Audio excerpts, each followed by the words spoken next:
but yeah, I think that from a management perspective, from a production perspective, from a coaching perspective, you need to adjust. I think DA should stop calling defensive plays. I mean, I said this prior to the game, and I feel like even more strongly about it now.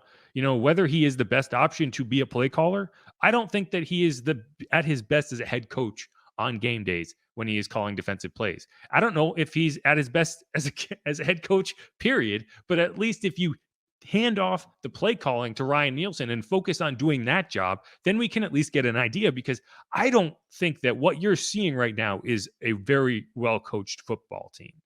And, you got to find a way, right? You got to find a way to fix that.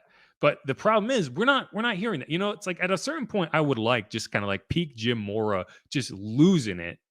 Um, because hearing this over and over again just drives you insane. I mean, it's like, I get what you're doing. I get it. You're trying to, manifest positivity. But this just Dennis, what is the mindset right now of your team? Yeah, frustrated, but not despondent. Not, we still, everything that we want to accomplish is still right there out in front of us, and I'm fully confident that this team will put together a string of wins and turn things around. Good use of despondent. I'm a fan of vocabulary, and it's a good use of the word despondent. Otherwise, you can miss me with that. Things need to change, because there is nothing about how this team is playing that should make you feel confident that they are going to string wins together. The only positive thing you can say right now is that they have 10 days to get guys healthy, to get them back out on the field, and to play winning football. Because this is it. Your margin is done. Your margin is gone. You have to go on a 3 to 4 game winning streak right now and get back to 500, or, at best, you are scrambling the last few weeks of the season, hoping that teams will lose in front of you and you can come back. And at that point, the season is lost. We're at a point now that if you had your own first round pick, you would seriously be considering doing what the Panthers are doing and trading off your stars. The Panthers traded Robbie Anderson. I don't know if he's technically a star. They traded Christian McCaffrey. I would imagine they trade Brian Burns. They are all in on that number 1 overall pick, and rightfully so. The only reason as the Saints that you wouldn't be considering that is because you went all in and traded your future first round pick for a pick this year. And while I still think Trevor Penning is going to be a solid player, he should be back sometime in November. The season might be gone by the time he gets back. And if you would have never done what you did if you didn't think that you were going to have a capable group on the field this year. And what you have seen is not. Now, the question that we're going to have to ask, and people have been saying, "Well, stop talking about the quarterback." We don't need to talk about the quarterback. Yes, we do. We do need to talk about the quarterback, because in this game, you didn't have a chance in this game because of the quarterback play. And again, I will give Andy Dalton a pass on one of them, because Marquez Callaway needs to catch that ball. Like, there's nothing you can do as a quarterback if you throw a ball into a receiver's hands when he's open and he pops it up in the air. But that interception in the red zone, that's all on him. That interception to Isaiah Simmons, you can say his arm got hit. That's on him, in my opinion. It didn't get tipped. He threw the ball. It went straight to Isaiah Simmons. That's on him.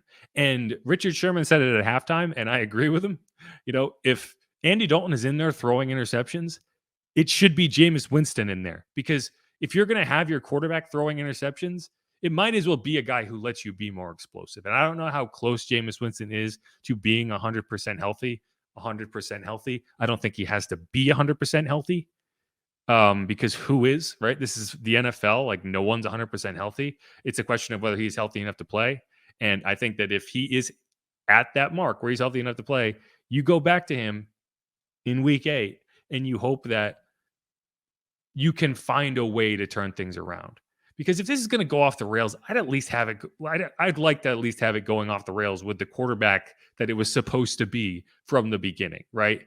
I don't want to see this season completely nosedive with 35-year-old Andy Dalton at quarterback. I don't, because you're not going to come back next season with 35-year-old Andy Dalton at quarterback. But if you can find a way to engineer a turnaround and this team starts playing reasonable football, the way you do that is with Jameis Winston coming in and playing at a level that you think he's capable of playing at, which is the level of a number 1 overall pick who can make things happen down the field. And, it's like if you start to blow things up, right? If you start to have to blow things up, which I think at 2-5, nothing is off the table, right? If you can string, like I said, you have to string wins together now. If you come back and you win 3-4 games in a row and you get back to 500 and you can stop talking about blowing it up. But as long as you are looking at sub 500 football with an aging team, and no set quarterback,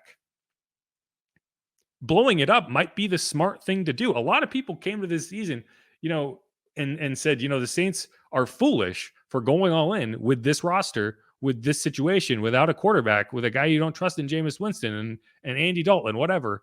And, the smart thing to do might have been to tear it down, keep your first round pick, trade off some of your star players and get assets and rebuild and make sure the quarterback in there is the quarterback that you want and you can build around. The Saints decided not to do that. And so now you are, your issue is not whether it's the smart thing to do. Your issue is you've already sunken cost into this season. And to start rebuilding in mid-season when you've already traded your first round pick, all that means is you're going to make Philadelphia's pick better. So I don't know how you do it. And it's like, people say fire Dennis Allen. I think the thing that probably saves his job more than anything else is you're not going to bring in another head coach and say, oh, okay, you don't have a first round pick next year. You don't have a quarterback. You don't have any way to go get a quarterback. You have the oldest roster. You're one of the oldest rosters in the NFL. Good luck. That's not, who wants that job? Right. At this point, this roster and this situation is in shambles. Who are you hiring? And so like, that's where you have to, the people in the room have to figure it out. And it's got to start now.